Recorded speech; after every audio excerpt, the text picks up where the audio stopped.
वो खैर की दस्तक नहीं लग रही थी।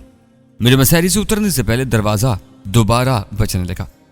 साथ ही धर्मू दादा के आदमी विनाश मेहता की घबराई हुई आवाज उभरी, जीशान साहब, जीशान साहब। मैंने जकन भर कर दरवाजा खोला और बेताबी से पूछा क्या हुआ। वो तेज लहजे में बोला, फिलफोर ये ठिकाना छोड़ना होगा जनाब। धर्मू दादा सेहन में आप लोगों का मुंतजिर है। मैं सवाल जवाब में वक्त ज़ाया करने के बजाय लोरा के कमरे की तरफ भागा। उसे मुतल्ला करके मैंने तैयार होने में 3-4 मिनट से ज्यादा देर नहीं लगाई। यूं भी हमारे पास SR1 के बैग और 2-3 जोड़े कपड़ों के अलावा समेटने को कुछ न था। मैं और लोरा करीबन एक साथ अपने कमरों से बरामद हुए। हवेली के सहन में खुली छत की 2 जीपें और एक कार स्टार्ट हालत में तैयार खड़ी थी। हम कार में बैठ गए। मैं दरमियान में था। धर्मू दादा और लोरा मेरे दाएं बाएं बैठ गए। गाड़ियां तेज रफ्तारी से हवेली से निकल आई। क्या हुआ? हवेली से निकलते ही मैं धर्मू दादा की तरफ मुतवज्जा हुआ। धर्मू बोला, राजपूत दादा ने इतला दी है कि यहाँ एजेंसी का छापा पड़ने वाला है। मैं मुताज्जुब हुआ, मगर कैसे? राजपूत दादा की तो आंखें बंद करके यहाँ से ले जाया गया था। धर्मू दादा ने मुंह बनाया। मैंने कब कहा है राजपूत दादा ने मुखबरी की है? फिर एजेंसी वालों को यहाँ का पता कैसे चला? मेरी हैरानी बरकरार रही। धर्मू दादा तफसील बताने लगा, जिसका लुब्बे लुबाब ये था कि राजपूत दादा की बीवी ने अपने देवर विशाल गुप्ता को शौहर से होने वाली आखिरी गुफ्तगू से मुतल्ला किया। विशाल गुप्ता ने शुक्ला और करण चावला से बात की। तभी धर्मू के मोबाइल फोन नंबर का तस्करा हुआ और उन्होंने मोबाइल फोन नंबर के जरिए हमें तलाश कर लिया। धर्मू को अंदाजा नहीं था कि दुश्मन हमारी तलाश में इस हद तक जा सकते थे। चूंकि आम गुंडों की आपस की लड़ाइयों में मोबाइल फोन नंबर के जरिए दुश्मन को ढूंढने का ना तो रवाज है और ना गुंडों के पास ऐसी सहूलियात मौजूद हैं, मगर वहां रवायती गुंडों की जगह राह ने ले ली थी और उनके पास इंडिया की हद तक लामहदूद वसाइल थे। शुक्ला का बराह रास्त राह से ताल्लुक नहीं था, मगर उसके रवाबत बहुत ऊंची सतह तक थे और बिलाशुबा शुक्ला और करण चावला इतनी तगोदो मेरे और लोरा के लिए कर रहे थे, बल्कि असल हदफ लोरा ब्राउन थी। शुक्ला जैसे जिनसी भेड़िए के लिए लोरा न सिर्फ ऐशो इशरत का सामान थी, बल्कि दौलत के पुजारी को SR1 राइफलें भी चाहिए थी। एक पाकिस्तानी जिस पर जासूस होने का इल्जाम था, इसकी अहमियत भी गो कम न थी, मगर पहला नंबर तो दौलत का होता है। एक दूसरे के जासूस तो दोनों ममालिक का आए रोज पकड़ते रहते हैं। हमारा रुख मुंबई के बजाय किसी और जानिब था, क्योंकि मुंबई का रुख करने पर रास्ते में दुश्मन से टकराव मुमकिन था। सफर घंटा भर जारी रहा। इलाका अनदेखा था, इसलिए कोई अंदाजा नहीं था कि रुख किधर को है। सफर का इख्तिताम एक आबादी पर हुआ। खैर मुंबई का मुजाफाती इलाका दूर दूर तक मुख्तलिफ कानूनी और गैर कानूनी आबादियों से अटा पड़ा है। खाली जगह कम ही नजर पड़ती है। गैर तरक्की याफ्ता गांव के बीचों बीच एक दरमियाना सा मकान था, जिसमें 3 ही कमरे थे। वो धर्मू दादा के कारिंदे मनीष का मकान था, जहाँ उसकी बीवी अपने 2 बच्चों के साथ मौजूद थी। उसकी बीवी, बच्चों और लोरा को एक कमरे में कर दिया गया और बाकी 2 कमरों में हम बराबर तकसीम होकर ठहर गए। इतनी चारपाइयां मौजूद नहीं थी कि तमाम को काफी होती। फर्श पर चट्टाइयां बिछाकर सभी नीचे ही लेट गए थे। हम तलुए आफ्ताब से चंद लम्हे पहले ही वहां पहुंचे थे। दोपहर तक बेखबर सोए रहे। उठकर बारी बारी ताज़ा दम हुए। इतनी देर में खाना तैयार हो चुका था। खाने के बाद वो किसी मुस्तकिल रहाइश का बंदोबस्त करने का सोचने लगे, क्योंकि धर्मू दादा के सभी अड्डे तो एजेंसियों की नजर में थे और इस छोटे से मकान में भी मुस्तकिल कयाम मुमकिन नहीं था। मैं इनकी गुफ्तगू में मुखल हुआ। धर्मू दादा, बेहतर होगा राह से टक्कर ना लो। इंडिया में रहकर राह के मफादात से टकराना ऐसा है कोया पानी में मगर मच्छों के झुंड से मुकाबला करना। पुलिस, फौज, एजेंसियां, नीम सरकारी सिविल इदारे, यहां तक कि राजपूत जैसे दादा भी तुम्हारे खिलाफ सब फराह हो जाएंगे। वो मुस्तफसर हुआ, कहना क्या चाहते हो? मैंने वजाहत की, हमारा साथ यहीं तक था। उसे नफी में सर हिला, तुमने धर्मू के ज़र्फ का गलत अंदाज लगाया है। मैं मुतबस्सम हुआ, मैं अपनी हिफाजत को तुमसे अलहदा हो रहा हूँ जनाब। तुम्हारा साथ महफूज नहीं रहा, क्योंकि तुम्हारे एक कारिंदे का पकड़ा जाना हमारी शामत ला सकता है। मुझे सोचती हुई नजरों से घूरते हुए मुसर हुआ। यकीन मानो सिर्फ मुस्लिम ही मुखलिस नहीं होते, हिंदुओं में भी कुर्बानी देने वालों की कमी नहीं है। अगर तुम्हारे जान देने से हम बच जाते तो मैं अलहदा होने का फैसला कभी ना करता, मगर हकीकत यही है कि राह तुम्हारी राह पर लग चुकी है और सिर्फ तुम्हारा मुखलिस होना काफी नहीं है। अपने हर आदमी के खलूस की यकीन दहानी तुम नहीं करवा सकते, और बिलफर्ज तुम्हारे सारे साथियों को मुखलिस मान भी लिया जाए तो सिर्फ हमारे लिए तमाम क्यों पुलिस और एजेंसियों से छुपते फिरें। वह फलसफियाना अंदाज में बोला, जुर्म की दुनिया अपनाने वाले को सबसे पहले रुपोशी की तरबियत लेना पड़ती है। आम जुर्म और देशद्रोही में फर्क है। आम मुजरिम थाने में बैठकर पुलिस वालों से गपशप करते हैं और पुलिस को मतलूब भी होते हैं। वो शाकी हुआ, तो क्या तुम जासूस हो? मैंने कहा, तुम्हारी सरकार यही समझती है और भारतीय नागरिक होने के नाते तुम्हारा भी यही फर्ज बनता है कि जो तुम्हारी सरकार समझती है तुम भी वही मानो। उसने मुतनब्बे किया, क्यों अपनी मुश्किलात बढ़ाना चाहते हो? यकीन मानो तुमसे अलहदा होकर हमारी मुश्किलात में कमी आएगी। हमें छुपना भी आता है और अपनी हिफाजत भी कर सकते हैं। बाकी कभी तुम्हारी मदद की जरूरत पड़ी तो तकल्लुफ नहीं करूंगा। चंदन में गहरी सोच में खो रहने के बाद उसने इस बात में सर हिलाया, जैसा तुम चाहो। मैंने बेतकल्लुफी से मुतालबा किया, हमें एक बुरका, कोई ऐसी कार जो तुम्हारे किसी मशहूर बंदे के नाम पर ना हो, और थंडर बुलेट चाहिए। उसने तस्दीक चाहिए, थंडर बुलेट वही दूरमार राइफल है ना? मैंने इस बात में सर हिला दिया। उसने मशवरा दिया, अगर अपने साथी को छुपाने के घर से बुरका दरकार है तो बेहतर होगा उसका हुलिया तब्दील कर दो। मैंने खुशगवार हैरानी से पूछा, क्या यह मुमकिन है? वो खुशदिली से बोला, तुम्हारे गुमान से भी बढ़कर भगवान की कृपा से रूप बदलने का माहिर अब यहीं पर मौजूद है। मैं मुसर्रत से बोला, फिर नई शक्लों के मुताबिक हमें शनाख्ती कागजात भी चाहिए होंगे। बेफिक्र रहें, उसने इस बात में सर हिला दिया। शाम तक हमारा हुलिया तब्दील हो चुका था, लेकिन शनाख्ती कार्ड्स वगैरह बनने को एक दिन चाहिए था। पाकिस्तान की तरह इंडिया में भी जाली शनाख्ती कार्ड और पासपोर्ट वगैरह बनाना नहायत आसान है। शर्त यह है कि जेब में रकम और थोड़ा बहुत असर और सूख हो, बल्कि रकम असर और सूख से भी कई गुना ज्यादा बढ़कर काम करती है। दौरा अब काले बालों वाली सावले रंगत की दुशीजा का रूप धार चुकी थी। उसके सतवां नाक में मखसूस स्प्रिंग डालकर निस्बतन मोटा कर दिया गया था। भूरी आंखें लेंस से स्याह हो गई थी। बालों में सरसों का तेल चपेट कर चोटी बांधी गई थी। खुली शलवार कमीज और सर पर दुपट्टा ओढ़कर जब उसने आईने में अपनी हेत देखी तो खूब कह के लगाए थे। अगर उसके आईना देखने से पहले तस्वीर निकालकर उसे दिखाई जाती तो वो खुद को ना पहचानती। मेरे हुलिये में भी मुनासिब तब्दीली हो गई थी। बहरूप के माहिर से हमने जिल्द का रंग तब्दील करने वाले 2-3 इकसाम के लोशन, मुख्तलिफ रंग के आंखों के अदसे, 2-3 विगें, नकली दाढ़ी मूछ, नाक में डालने के मखसूस स्प्रिंग, मसनू जबड़े और चंद दूसरी चीजें ले ली जो खुद हम इस्तेमाल करके अपना हुलिया तब्दील कर सकते थे। इस माहिर ने घंटे डेढ़ में हमें इस काबिल कर दिया था कि अपने चेहरे में मुनासिब तब्दीलियां लाकर असलियत छुपा लेते। इन लवाजमात के नाम वगैरह भी मैंने ज़हन नशीन कर लिए कि ये चीज़ें चेहरे में मुनासिब तब्दीलियां लाकर असलियत छुपा लेते। इन लवाजमात के नाम वगैरह भी मैंने ज़हन नशीन कर लिए कि ये चीज़ें जासूस की ज़िंदगी के लिए एक अहम जुज़ की हैसियत रखती हैं। न जाने इंसारी साहब ने इस मुतल्लिक क्यों ध्यान नहीं दिया था। शायद इनके नज़दीक हम इस काम से पहले से वाकिफ थे। धर्मू ने मेरी तमाम ज़रूरियात पूरी कर दी थी और आइंदा राब्ते को चंद नंबर भी बतलाए जो मैंने ज़हन नशीन कर लिए थे। शनाख्ती कागजात के मुताबिक मेरा नाम अनूप मिश्रा और लोरा ब्राउन का कोयता पटेल था। जाने से पहले मैंने ताकीद की, अब छुपना छोड़ो और किसी अड्डे पर चले जाना।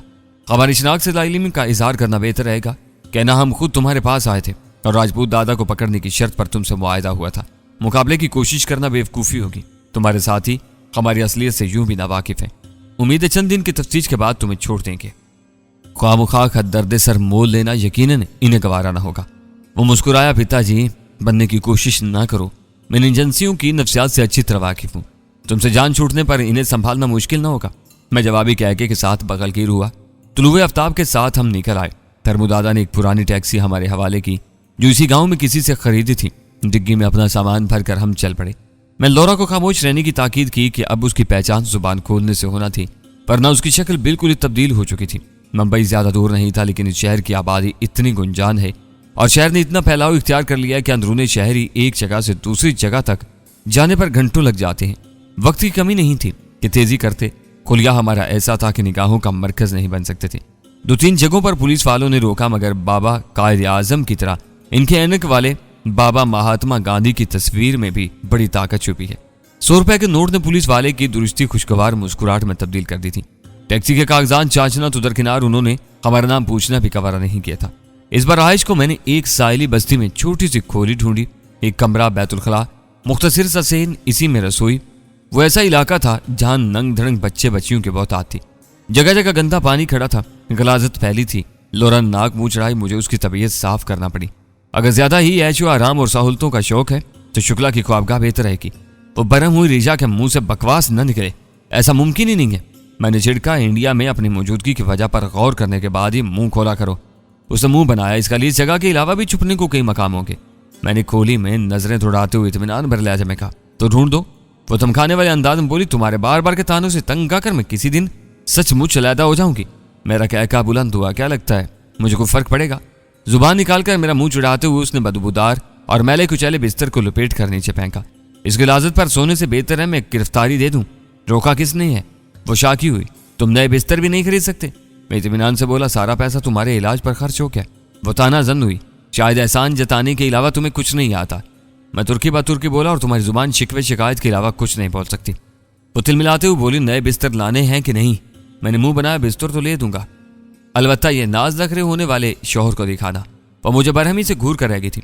मैं मुस्कुराते हुए बाहर निकल आया। SR-1 और थंडर बुलेट मैंने टैक्सी की डिक्की में कुफल कर दी थी ताकि हादसाती तौर पर भागने की सूरत में उन्हें संभालना ना पड़े। टैक्सी की ज़ाहिरी हालत इतनी गई गुजरी थी कि कोई इसे चुराने की हमाकत नहीं कर सकता था। बाजार करीब ही था। आधे घंटे में मैं नए कंबल, बिस्तर की चादरें और तकिए और टीवी वगैरह खरीद लाया था। 2 चारपाइयों पर नए बिस्तर बिछाकर हम दरवाजे अंदर से कुंडी करके लेट गए। अब अगला लाहे अमल तय करना था। मैं शुक्ला को ढूंढकर कत्ल करने पर मुसर था और लोरा पहले इससे रकम बटोरने की मुतमानी थी। जीजा, मुझे पैसों की जरूरत है। इस उवर की सजा सिर्फ मौत नहीं बनती, इसे मेरी बर्बादी का भी हिसाब देना होगा। तुम्हारी बर्बादी की सजा तो उसकी मौत होगी और रकम किस खुशी में वसूल करोगी? क्योंकि मुझे उसने सौदे को बुलाया था और मुकर गया। मैं तंजील आजम बोला, तुम कौन सा ईमानदारी से सौदा करने आई थी? वो बिफरते हुए बोली, तुम मेरे साथ हो या शुक्ला के? मैं अदल के साथ हूँ। वो इस्तिजाइया अंदाज में बोली, एक मुल्क की सरहद गैर कानूनी तौर पर अबूर करके इसके राजों को चुराना अदल व इंसाफ की कौन सी किस्म है? गो में राज चुराने नहीं आया, अगर आया होता तब भी अदल का मुनाफी ना था। कैसा अपने मुल्क की खातिर किया जाता है, वरना सरकारी राजों का किसी आम बंदे ने अचार थोड़ी डालना होता है। वो खफकी से बोली, रोजाना की चू चू से बेहतर है मुझे अकेला ही छोड़ दो। मैं शरारती लहजे में बोला, छोड़ देता, बस टेट का लालच रोके हुए। वो दांत पीसते हुए बोली, रीचा एक बात यकीनी है, तुमने मरना मेरे यहाँ तो है। शुक्ला के बाद ही नंबर लगाना वरना अकेली रह जाओगी। वो बरजस्ता बोली, तुम्हारे रवैये से तो ऐसा नहीं लगता कि शुक्ला की बारी पहले आएगी।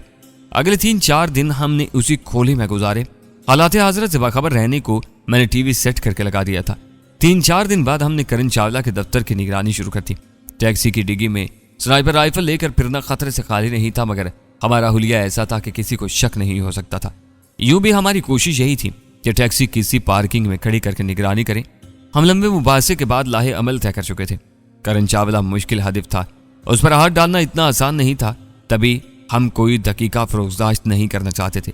करण चावला बज़ाहिर दर आमदात बरामदात के कारोबार से मुंसलिक था। कंपनी दफ्तर में उसकी आमद भी गाहे बगाहे होती थी और वह ज्यादा देर बैठता भी नहीं था। सुबह 9 बजे उसकी आमद होती, घंटा अद वहां बैठकर गायब हो जाता। मैंने उसका ताकुब करने की कोशिश नहीं की थी, क्योंकि बाइद न था कि वो ताकुब से बाखबर हो जाता। यूं हमें लेने के देने बढ़ जाते। ममता दीदी भी 2-3 बार नजर आई थी। मनसूबा सोचने के बाद हम अमल को तैयार थे। पहले मरले में करण चावला के दफ्तर के सामने कोई बुलंद मकाम ढूंढने की जरूरत थी और इसके लिए हमें ज्यादा तगदो करना पड़ी, क्योंकि इसके जवानिब में चंद 100 मीटर के दायरे में कई ऊंची इमारत मौजूद थी। हमने कई इमारतों की करावली के बाद 2 जगहों का चुनाव किया था। एक 6 मंजिला रहायशी इमारत थी, उसकी छत से हम कामयाब कार्रवाई कर सकते थे। दूसरा होटल था और उसकी चौथी, 5वीं, 6ठी मंजिल और छत से हदफ सही नजर आता था। इसके अलावा भी कुछ इमारत की छतें काबिले इस्तेमाल थी, मगर होटल सबसे मुनासिब था कि वहां किसी मुदाखलत का इम्कान न होने के बराबर था और एक स्नाइपर को सबसे ज्यादा यकसुई की जरूरत रहती है। तभी बाहम मशवरे से हमने होटल को चुना। खाली कमरा हमें 6ठी मंजिल पर मिल सका था। अगले दिन हम कार्रवाई को तैयार और SR-1 के साथ होटल के कमरे में मौजूद थे। राइफल जोड़कर मैंने खिड़की पर लगाई और शीशा खोल कर बैठ गया। मैंने जमीन पर लेटने की बजाय कुर्सी पर बैठने को तरजीह दी थी, क्योंकि खिड़की फर्श से बुलंद थी। करण चावला को हमने पार्किंग में घेरने का मंसूबा बनाया था, क्योंकि दफ्तर में जाने के बाद मैं उसकी बेखबरी में उसे निशाना बना सकता था, लेकिन इस पर धौंस नहीं जमा सकता था। अलबत्ता पार्किंग कम अज कम इतनी वसी जरूर थी कि वो भाग नहीं सकता था। पार्किंग का हवाई फासला 750 मीटर था और इतने फासले पर SR-1 के साथ मैं किसी भी शख्स की खोपड़ी तो कजा आंख भी निशाना बनाने की सलाहियत रखता था। मुकम्मल तैयारी के बाद लौरा ब्राउन दूरबीन से करण चावला के दफ्तर का जायजा लेने की मैंने स्पाटर स्कोप उठा ली। लौरा बुड़बुड़ाने के अंदाज में बोली, आधा घंटा बाकी है। मैंने कहा, वक्त का बड़ा पाबंद है कम वक्त। वह फलसफियाना अंदाज में बोली, यह पाबंदी कभी कभार नुकसानदेह भी साबित होती है, क्योंकि दुश्मनों को मंसूबा बनाने में आसानी होती है। मेहनत सा वक्त की पाबंदी न करने वाला भी दुश्मनों से नहीं बच सकता। मंसूबा बनाने वाले सबसे पहले हदफ की आदत और रोजमर्रा जांचते हैं और इसी के मुताबिक मंसूबा तरतीब देते हैं। उसने कहा, तुम्हें ख्वामख्वाह निशानाबाजी का शौक चढ़ाए, वरना रात को इसके दफ्तर की तलाशी ली जा सकती थी। मैं साफ गोई से बोला, पहरेदारों से निपट लेते, मगर तिजोरी खोलना इतना आसान नहीं है। तभी मुझे ये मंसूबा सोचना पड़ा। दोरा ने शरारत से कहा, खतरे का सामना तो मुझे ही करना पड़ेगा ना। मैंने पेशकश की, जिस जिम्मेदारी संभालो, तुम्हारी जगह मैं चला जाऊंगा। शायद खुद को मुझसे बेहतर स्नाइपर समझ रहे हो और मैं तुम्हारी गलतफहमी दूर कर सकती हूँ। मैंने मुंह बनाया, मेरा ख्याल है जिम्मेदारियां हमने मिलकर बांटी थी। तकरार समेटते हुए वो दरवाजे की तरफ बढ़ी। 15 मिनट रह गए हैं और मेरा ख्याल है जाने का वक्त आ गया है। उसके बाहर निकलते ही मैंने दरवाजा अंदर से कुफल किया और अपनी जगह संभाल ली। स्नाइपरों में एक यकसा आदत ये होती है कि शिकार की आमद से पहले मोर्चा संभाल लेते हैं।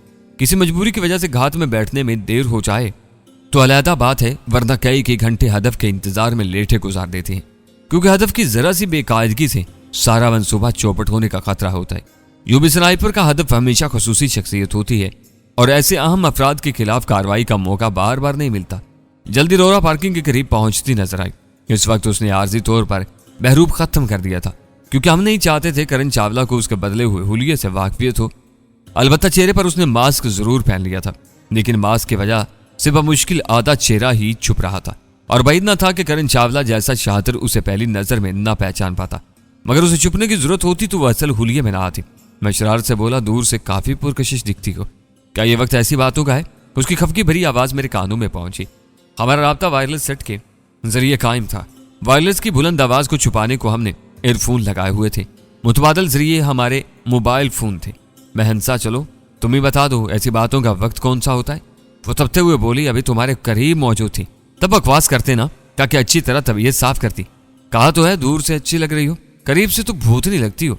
वो बरम हुई, तुम्हें ऐसे मौकों पर इतनी बकवास कैसे सूझ जाती है? मैं सपाटर साइड से उस पर नजर रखे हुए था। वो पार्किंग के दरवाजे पर पहुंच चुकी थी। वो काले रंग के 3 पीस सूट में थी। उसके चलने का अंदाज और रख रखाव ऐसा नहीं था कि चौकीदार तारुज करता, और फिर उसका यूरोपियन होना तो सोने पर सुहागा था। दरवाजे में दाखिल होते वक्त उसने घड़ी देखी। गैर इरादी तौर पर मेरी नजरें भी अपनी कलाई की तरफ उठ गई थी। करण चावला की आमद में 1-2 मिनट ही बाकी थे। वो ठीक 9 बजे या 1-2 मिनट के फर्क से वहां पहुंच जाता था। लोरा धीमे कदमों से चलते हुए पार्किंग से दफ्तर की इमारत को जाने वाले रास्ते पर चलते हुए सीढ़ियों तक पहुंची और फिर वापस मुड़ गई। इसी दम करण चावला की काले रंग की कार पार्किंग में दाखिल हुई। स्पाटर स्कोप नीचे रखकर मैं SR1 के पीछे बैठ गया था। राइफल का बट दाएं कंधे में दबाकर मैं टेलीस्कोप साइड के अक्सों से गिलाफ उठाए एक नजर एलिवेशन और डिफ्लेक्शन नाप का जायजा लेकर रेंज की दुरुस्ती की तस्दीक की और फिर बाएं आंख बंद करके दाएं गाल को बट पर टेक दिया। अब मैं फायर करने को तैयार था। लोरा की कॉल मेरे मोबाइल पर मौसूल हुई। कॉल वसूल करके मैंने हैंड फ्री कान में लगा लिया। वायरलेस सेट पर बात करने वाले को बटन दबाने की जहमत करना पड़ती है। तभी उसने मोबाइल फोन पर कॉल की थी। कार पार करके वो बाहर निकला। मखसूस की चेन का बटन दबाकर उसने कार को फल की और दफ्तर की तरफ बढ़ा। लोरा उसके इंतजार में थोड़ा दूर रुक गई थी। चंद कदम लेते ही उसकी नजरें लोरा की तरफ उठी। वो ठिठक कर रुका और एकदम होल्स्टर से पिस्तौल उसके हाथ में मुंतकिल हो गया था। उसकी हरकतों सकनात में चीते किसी फुर्ती और औकाब की सी तेजी थी। बिलाशुबा वो सख्त तारीफ था। इसका इस्तिसाई कहका बुलंद हुआ, वाह, जिन्हें मैं ढूंढता था आसमानों में जमीनों में, वो तो खुद चलकर मेरे पास पहुंच गई। जी उसने आवाज बुलंद कहा था। बिल्कुल हल्की सी आवाज मेरे कानों तक पहुंची थी। मैं किसी ऐसे लम्हे का मुंतजिर था। बगैर वक्त जाया किए उसके पिस्तौल पर शस्त्र साधी और लबलबी दबा दी। गोली ने हदफ को छूने में एक लम्हा नहीं लगाया था। जोरदार झटके से पिस्तौल उसके हाथ से छूट कर दूर जा गिरा था। लोरा हंसी, मिस्टर, तुम इस वक्त SS के निशाने पर हो। एक कदम भी आगे पीछे किया तो वो जिंदगी की आखिरी हरकत हो सकती है। करण का सर घुमा और नजरें होटल की इमारत की तरफ उठी। उसने इत्मीनान भरे अंदाज में कुछ पूछा, मगर आवाज मेरे कानों तक नहीं पहुंची थी। ये जानकारी तुम्हारे किस काम की? लोरा की आवाज मुझे वाज़ेह सुनाई दी थी। इसी वक्त एक कार पार्किंग में दाखिल हुई, मगर मेरा पूरा ध्यान करण पर था। वो शातिर कोई चाल भी चल सकता था। मैं लोरा ब्राउन को उससे फासला रखने की ताकीद की थी, क्योंकि वो उसे यरगमाल बनाने की कोशिश कर सकता था। करण ने फिर कुछ पूछा, मगर मुझे आवाज सुनाई नहीं दी। लोरा ने मोबाइल फोन उसकी जानिब उछाला। ये लो, खुद बात कर लो। मोबाइल हवा में पकड़ते हुए उसने कान से लगाया और बगैर किसी तमहीद के बोला, तुम्हें अपनी दीदी के मशवरे पर अमल करना चाहिए था। करण चावला, तुम चंद लम्हों के मेहमान हो। कोई आखिरी ख्वाहिश? मैंने उसे डराने की कोशिश की, मगर वो शातिर इतनी जल्दी से मेरे जाल में नहीं आ सकता था। इत्मीनान से बोला, यही बताने को अपनी महबूबा को खतरे में झोंका है? हाँ, क्योंकि मारने से पहले बाबर भी कराना था कि तुम किसके हाथों अंजाम को पहुंच रहे हो। वो बेखौफी से बोला, तुम्हारी दीदी तुम्हें कभी माफ नहीं करेगी। मैंने सफाई से झूठ बोला। कौन सी दीदी और कहाँ की बहन? एक मतलब परस्त खुद गर्ज लड़की मेरी बहन नहीं हो सकती। एहसान फरामोश, उसकी वजह से तुम्हें फरार का मौका मिला है। उसकी वजह से कैसे? मैंने हैरानी जाहिर की। मूर्ख, तुम्हारी मोहब्बत में इतनी अंधी थी कि उसे पता ही ना चला तुमने कब उसके बालों से चिमटी निकाल ली। उसकी खुशकिस्मती की इस बात से सिर्फ मैं वाकिफ हूं, वरना अब तक अपने कैरियर को तबाह कर चुकी होती। करण चावला यकीनन हमारे फरार की वजह तक पहुंच गया था। मैं हंसा, गोया तुम तस्लीम करते हो। कैसा उसकी लाइल्मी में हुआ? तेरे एहसान काहे का? रिजा, काम खराब हो गया है। वायरलेस सेट से लोरा की घबराई हुई आवाज बरामद हुई। क्या हुआ? मैंने फोन का राब्ता काटे बगैर पूछा, क्योंकि करण चावला तक लोरा की आवाज नहीं पहुंच सकती थी। लेकिन लोरा के जवाब देने से पहले मेरे कानों में एक और आवाज पड़ी। राही, यहां क्यों रुके हो? अचानक ही मेरे सर पर बम फूटा था। वो ममता दीदी की आवाज थी। करण चावला का असल नाम रोहन था। हम लोगों के लिए वो करण चावला और ममता दीदी के लिए रोहन कचराल था। करण चावला फीकी मुस्कुराहट से बोला, तुम्हारे राज के निशाने पर हूं, समझी नहीं? उन्होंने हैरानी से कहा। वो बिल्कुल करण के करीब खड़ी थी, तभी उनकी आवाज मेरी समातों तक भी पहुंच रही थी। इसी दौरान उनकी नजर चंद कदमों के फासले पर मौजूद लोरा पर पड़ी। और तो ये भगोड़ी भी यहां मौजूद है। सनी, तुम्हारा राज होटल में बैठकर मुझ पर निशाना साधे हुए।